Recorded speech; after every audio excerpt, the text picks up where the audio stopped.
S, ನಿನ್ನೆ ಏನು ಬಜೆಟ್ನಲ್ಲಿ ಶಿಶುನಾಳ ಶರೀಫರ ಪ್ರಾಧಿಕಾರ ಘೋಷಣೆ ಆಯಿತು.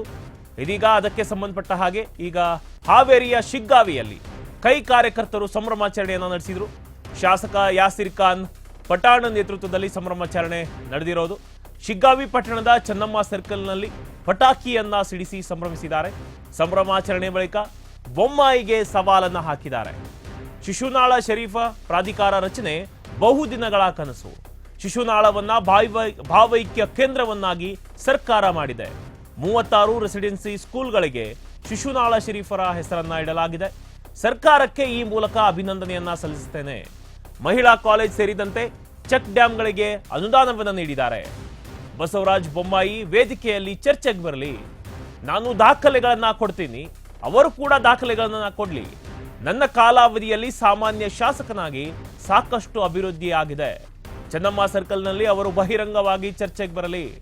ತಾವು ಅಧಿಕಾರದಲ್ಲಿದ್ದಾಗ ಯಾಕೆ ಬಸ್ ಅನ್ನ ಫ್ರೀ ಮಾಡಲಿಲ್ಲ? ಶಿಶುನಾಳ ಶರೀಫರ ಪ್ರಾಧಿಕಾರ ಯಾಕೆ ಬಿಜೆಪಿ ಮಾಡಲಿಲ್ಲ? ನಿಮಗೆ ಕೆಲಸ ಮಾಡಲು ಯಾಕೆ ಯಾರಾದರೂ ಕೈ ಹಿಡಿದಿದ್ರ?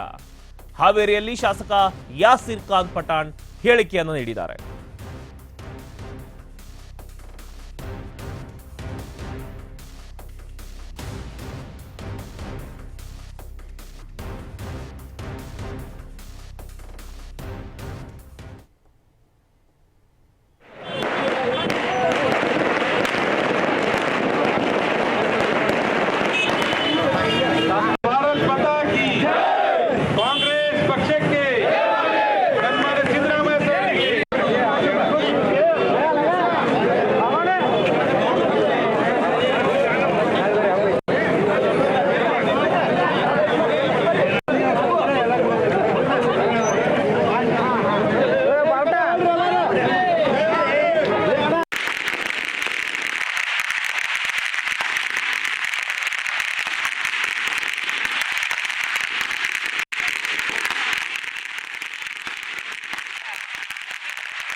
ಬಹುದಿನಗಳ ಕನಸು. ಈ ಭಾಗದ ಆರಾಧ್ಯ ದೈವ ಶಿಶುನಾಳ ಶರೀಫರು ಗುರು ಗೋವಿಂದ ಭಟ್ಟರ 18ನೇ ಶತಮಾನದ ದಾರ್ಶನಿಕರ ಒಂದು ಜನ್ಮಸ್ಥಳವಾದಂಥ ಶಿಶುನಾಳವನ್ನು ಪ್ರಾಧಿಕಾರ ಮಾಡುವ ಮುಖಾಂತರ ಭಾವೈಕ್ಯತೆಯ ಒಂದು ಕೇಂದ್ರವಾದಂಥ ಶಿಶುನಾಳವನ್ನು ಇವತ್ತು ರಾಜ್ಯ ಮಟ್ಟದಲ್ಲೇ ಇವತ್ತು ಕೇವಲ ಪ್ರಾಧಿಕಾರ ಅಷ್ಟೇ ಮಾಡಲಿಲ್ಲ. ಅವರು 36 ರೆಸಿಡೆನ್ಷಿಯಲ್ ಸ್ಕೂಲ್ಗಳಿಗೆ ಶಿಶುನಾಳ ಶರೀಫರ ಹೆಸರನ್ನು ಇಡುವ ಮುಖಾಂತರ ಶಿಶುನಾಳ ಶರೀಫರಿಗೆ ಒಂದು ದೊಡ್ಡ ಗೌರವವನ್ನು ಕೊಟ್ಟಂಥ ಮಾನ್ಯ ಮುಖ್ಯಮಂತ್ರಿಗಳಿಗೆ, ಉಪಮುಖ್ಯಮಂತ್ರಿಗಳಿಗೆ, ಸನ್ಮಾನ್ಯ ಶಿವಾನಂದ ಪಾಟೀಲರಿಗೆ, ಸತೀಶ್ ಅಣ್ಣ ಜಾರಕಿಹೊಳಿ ಅವರಿಗೆ ಎಲ್ಲರಿಗೂ ಕೂಡ ನಾನು ಶಿಗ್ಗಾಂವ ಸುಂದರ ವಿಧಾನಸಭಾ ಕ್ಷೇತ್ರದ ಶಾಸಕನಾಗಿ ಎಲ್ಲ ನಮ್ಮ ಕಾಂಗ್ರೆಸ್ ಪಕ್ಷದ ಮುಖಂಡರು, ಈ ಭಾಗದ ಎಲ್ಲ ಜನರಿಂದ ನಾನು ಧನ್ಯವಾದವನ್ನು ಅರ್ಪಿಸ್ತೇನೆ.